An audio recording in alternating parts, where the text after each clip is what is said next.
प्रेरणास्पद कथाएं YouTube channel पर मैं धनंजय जैन आप सभी का हार्दिक अभिवादन करता हूं। छोटी सी कहानी डीजे की जुबानी। दोस्तों, यह संसार बड़ा विचित्र है और सबसे ज़्यादा विचित्रता मनुष्य जन्म प्राप्त होने के बाद मनुष्य के अंदर जो अहंकार आता है ना, वो किसी भी चीज का आ सकता है। किसी को अपने पैसे का अहंकार रहता है, किसी को अपने रूप का अहंकार रहता है, किसी को अपने तप का अहंकार रहता है, तपस्या, मेरे जैसा साधक कोई नहीं। किसी को अपने ज्ञान का अहंकार रहता है। अहंकार के कई रूप हैं। पर दोस्तों, अहंकार रावण का भी टिका नहीं है तो किसका टिकेगा। एक कहानी के माध्यम से मैं आपको अपनी बात आज बताने की कोशिश करता हूं। एक बहुत धनाढ्य सेठ था, कुबेर समझ लीजिए, कोई कमी नहीं थी,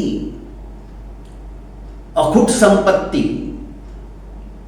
और जिसके पास, जैसे कि मैंने कहा, पैसा आ जाता है ना, अहंकार अपने आप पैदा हो जाता है। बहुत कम ऐसे लोग होंगे जो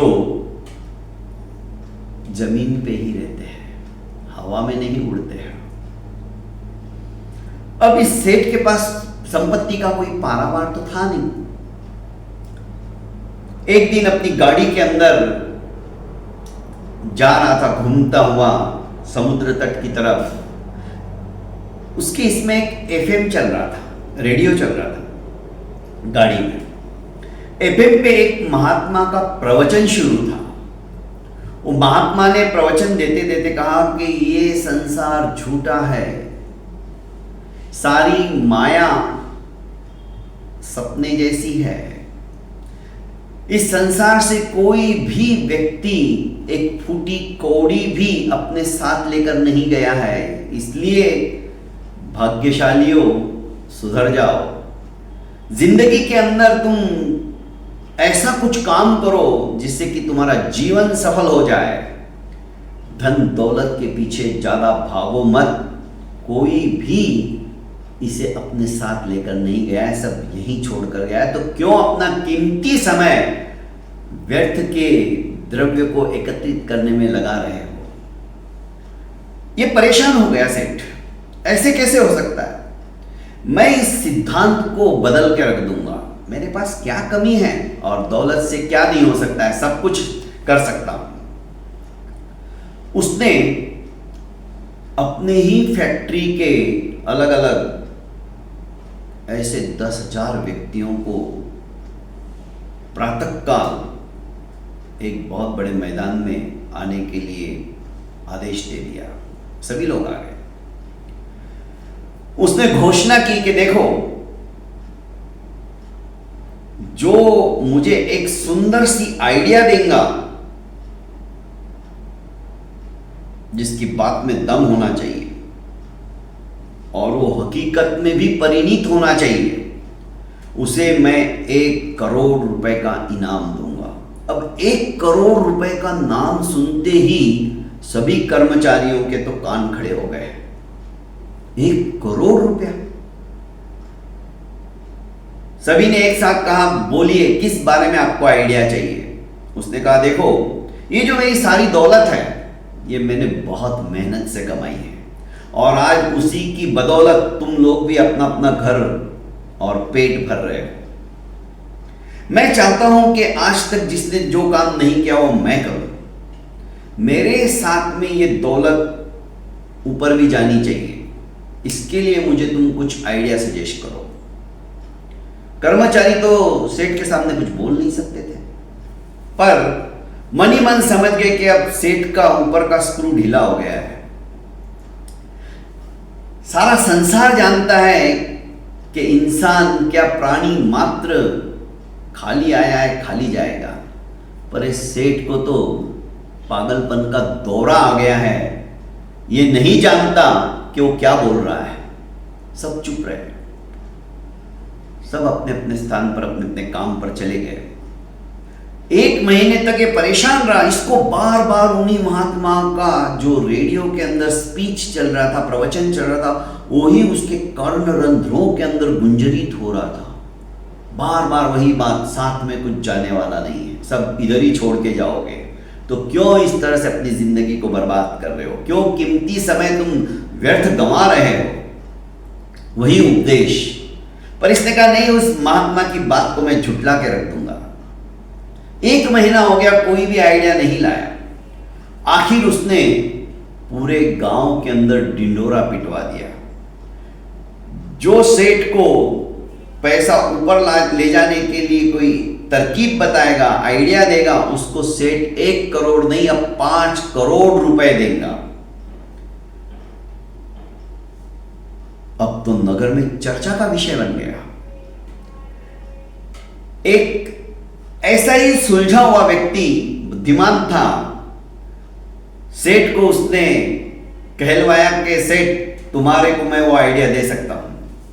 सेठ बड़ा खुश हुआ, चलो कोई माई का लाल तो मिला। आज हमारे नगरी के अंदर कोई बुद्धिमान तो मिला जो व्यवस्था करे।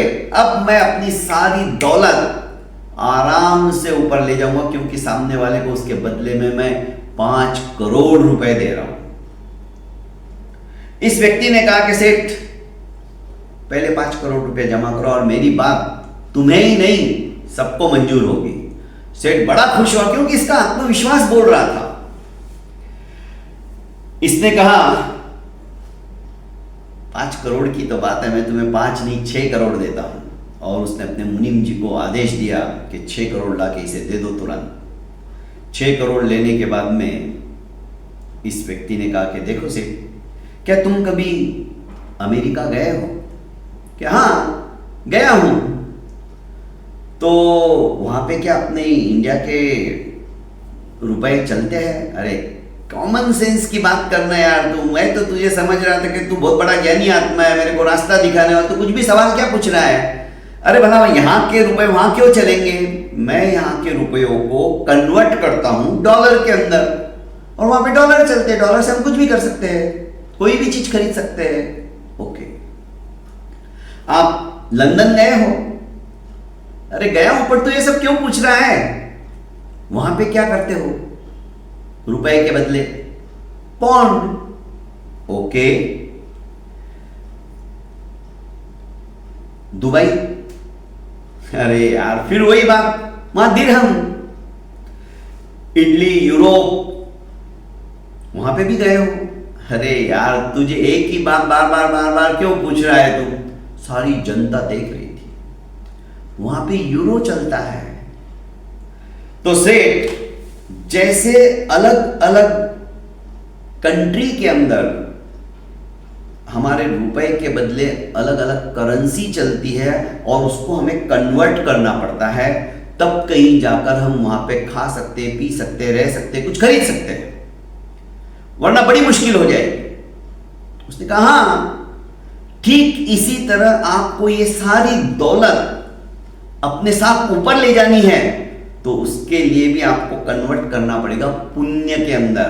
वहां सिर्फ और सिर्फ पुण्य चलता है और कुछ नहीं चलता है।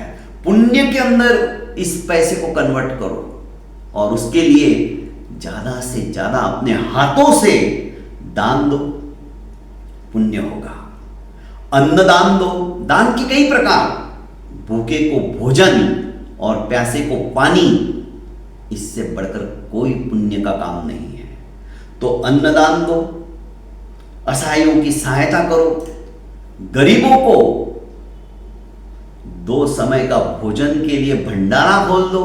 इस तरह से यदि तुम अपने इस अर्थ को परमार्थ में लगाओगे तो यही कन्वर्ट होके पुण्य का वहां का करेंसी तैयार होता चला जाएगा और इससे कई गुना ज्यादा तुम सारी दौलत अपने साथ लेके जा सकते हो, क्योंकि जो अपने हाथ से दिया वही अपना है, वरना तो सब कुछ सपना है।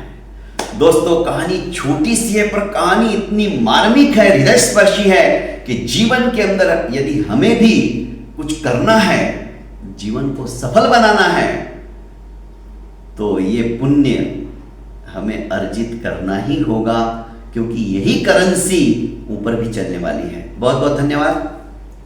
मेरे इस YouTube चैनल को आपने लाइक एवं सब्सक्राइब किया है तो बहुत अच्छा, और ज़्यादा से ज़्यादा अपने लोगों को भी इसे सब्सक्राइब करने के लिए आमंत्रित कीजिए। उन्हें कहिए, क्या पता कौन सी कहानी सुनकर किसके जीवन के अंदर परिवर्तन आ जाए और उसका पुण्य फल भी आपको प्राप्त हो, क्योंकि यही पुण्य हमारे साथ जाने वाला है। बहुत बहुत धन्यवाद।